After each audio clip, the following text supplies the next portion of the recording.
There's something almost magical about a room filled with sunlight. A place where morning coffee lasts a little longer, plants seem happier, and even an ordinary afternoon feels like a quiet escape. And the best part? You don't need an enormous home or an expensive renovation to capture this feeling. Today, we're exploring some of the most beautiful ways to create a warm, inviting sunroom, conservatory, or enclosed patio. Stay until the end, because some of the simplest details may completely change the way you decorate your own space.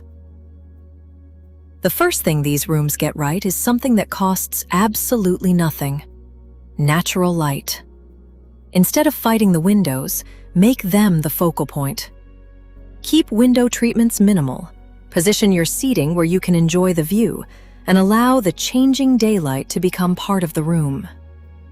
Notice how the furniture stays relatively light and neutral. That allows the greenery outside and inside to become the color palette. The result feels bright, peaceful, and connected to nature. And that brings us to perhaps the easiest way to make a sunroom feel extraordinary: plants. But there's a trick. Don't place every plant at the same height. Use large floor plants to anchor empty corners. Add medium plants beside furniture.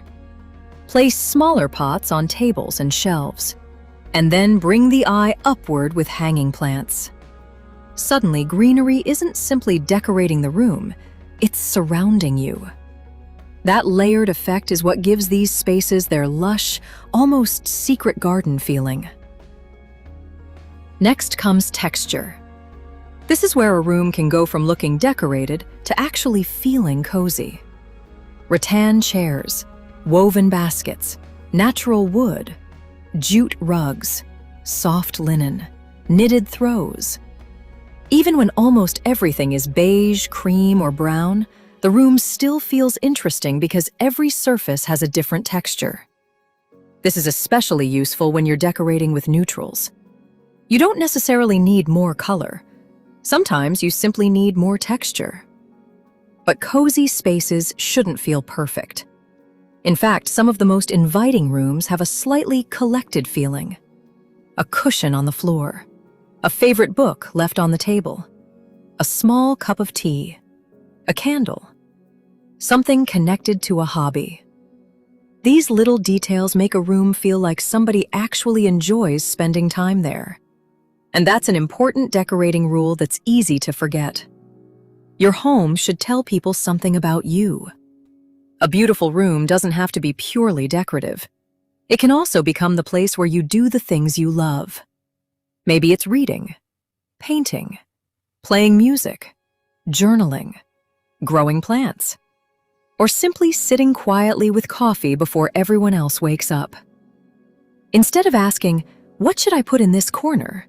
try asking, "What would I love to do here?" That question can completely change the way you design a space. Now let's talk about color. Neutral sunrooms are beautiful, but they're not the only option.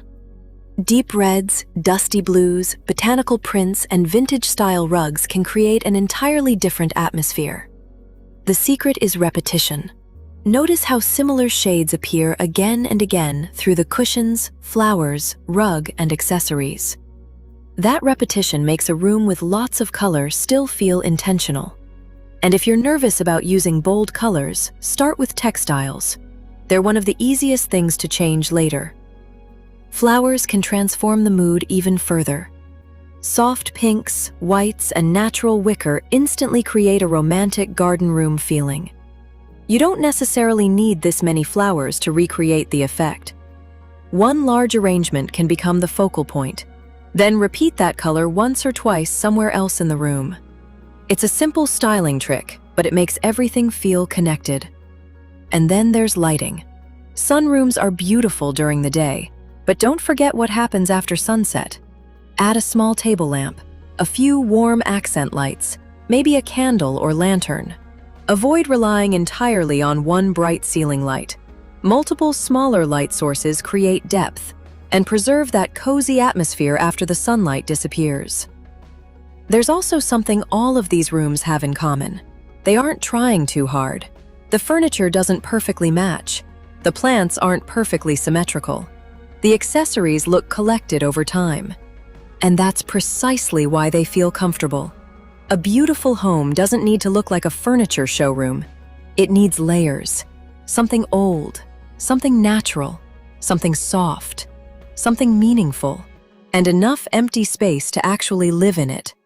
So if you're dreaming of creating your own little escape at home, you don't necessarily need to start with a renovation. Start with one corner. Move a comfortable chair closer to the window. Bring in a plant. Add a soft throw. Find a small table for your morning coffee. Then build the space slowly, because sometimes the rooms that make us happiest aren't the biggest or most expensive ones. They're simply the rooms that make us want to stay a while. Now I want to know, which of these spaces would you choose for your own home? The plant-filled retreat? The colorful vintage room? The romantic floral conservatory? Or the warm, neutral sunroom? Tell me your favorite in the comments. And if you love cozy interiors, beautiful homes, and simple decorating inspiration, subscribe for more. Your next favorite corner might be just one idea away.